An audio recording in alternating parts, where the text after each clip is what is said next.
What was your reaction when you found out that Aaron was making the moves on Tia?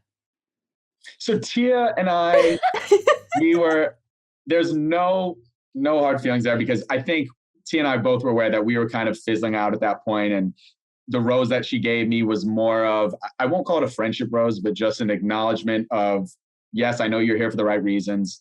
Even though I may not have found my person here, I still believe that you can. So I think it was an understanding of that. We were kind of going our separate ways. And Aaron actually came up to me that night of the prom and said, hey, look, Tia and I, we kind of started as friends. We get along, but I'm starting to develop something beyond that. Are you okay with that? And of course I would. Of course I was, right? Aaron's, like a brother to me, and I want what's best for him. I want him to find love. So he came to me, and I was more than happy to kind of have him pursue that, right? And I think him and Tia would be a great match. Do you think it's weird, though, that he came to you and not Chelsea to talk about it? Yeah. As a friend? That's kind of strange, right? So I think both conversations maybe were necessary. I'm not sure if he did have a conversation with Chelsea prior or after. He didn't. Yeah, I don't think he ever did. Mm-mm. So it made it really uncomfortable. She was pissed. Well, she wasn't mad at you. I even talked to her. She wasn't mad at you, Tia. She was mad at her. But it just we're all living together, and I'm just like, dude, I love you, Chelsea. I'm so sorry. Yeah, in hindsight, I think maybe Aaron, he should have done that. And I even asked him about that multiple times. I was like, hey, have you talked to Chelsea about this? How does she feel about this? Where do you stand with her? Yeah, and what did he say? He's like, I talked to James, it's fine. Yeah, he's like, James is my number one. So jokes on everyone. Me and Aaron actually had a predetermined relationship and had every intention. Oh, I knew it. I'm surprised Joe didn't kick you off the beach. I know. Well, you guys actually did, because you live by each other.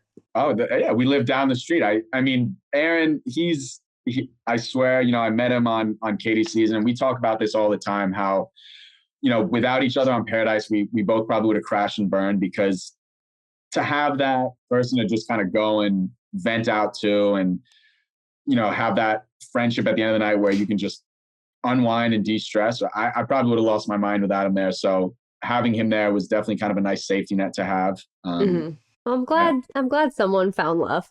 Yes.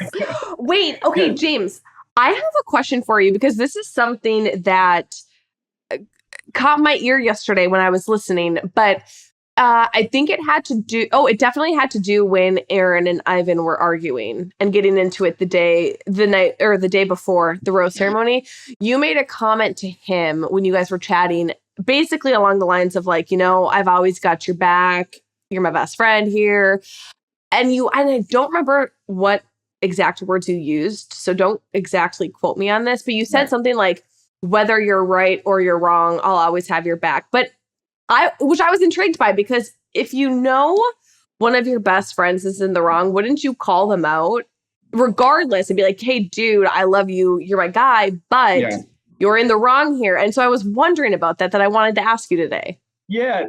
And I think I use poor wording there. Of course, if I feel as if he's making a mistake or doing something that's going to result in a kind of a negative way, or him shooting something in the foot, I'm going to say, hey man, I'm going to support you no matter what, but I think maybe you should adjust your approach here. And I think more in that moment, he needed that kind of just reassurance that he has me there regardless of, I think he felt ganged up on too, and you were kind of like the only one that was going to be on his side. Yeah, and I think I just wanted to make sure he know that he has a brother there in me that is going to support him through anything. And, maybe a conversation I have after the fact saying, hey, listen, you're my guy, but just take a breath and go have a conversation. Maybe you should have handled yourself this way or that way. But really, in me saying that is just kind of reassuring him that no matter what decisions he makes, no matter what he does, no matter what the outcome,